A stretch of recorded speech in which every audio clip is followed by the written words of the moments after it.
guys. How can the Specialty Crops Market News be of service when you're talking about planning for production, planning for profit, which was the first half of your presentation?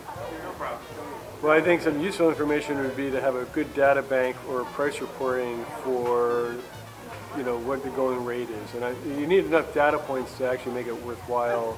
Instead of having, just reports from 4 farmers market, you need to have 400, different, price selections to get a good average to make it statistically meaningful. And that would help producers see what the going rate is for certain things, because I think a lot of producers operate in the blind, especially from the wholesale level. They don't really know what the wholesale rate of things are, and it's hard to get that information from the wholesaler. They don't want to divulge that information necessarily. And I learned today, CSAs might be a good place to try to get information. Absolutely. CSAs, they do have numbers from CSA organizations that do that kind of thing. So there's a difference here that, like on the terminal market in Chelsea, is going to be a very different price than a distributor that is picking up from Chelsea and selling it to, say, Whole Foods, or what Whole Foods is buying it for at one of their stores, or a number of their stores. And those are the prices they're harder to come by. Because what the producers are no, what Whole Foods is buying from, from their suppliers, okay? And so if you can find that kind of information out, and I'm not sure how that would work, the terminal markets and the auctions, and maybe not 400 data points, you just want to have enough people, you want to have more, the more information the better, but you might want to tier it so it's like, auction or terminal market versus, Whole Foods, which is going to pay substantially more than the terminal market. Okay, now who do we have here? Debbie Roush, work for Rural Development, and we do business loans and community and economic development.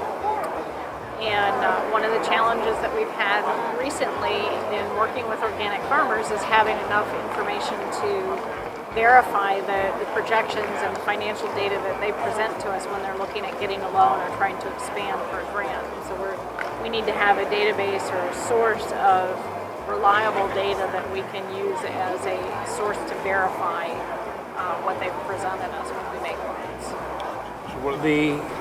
The way that the whole biosphere, the whole living world, from the smallest microbes up to large animals, the way that has evolved,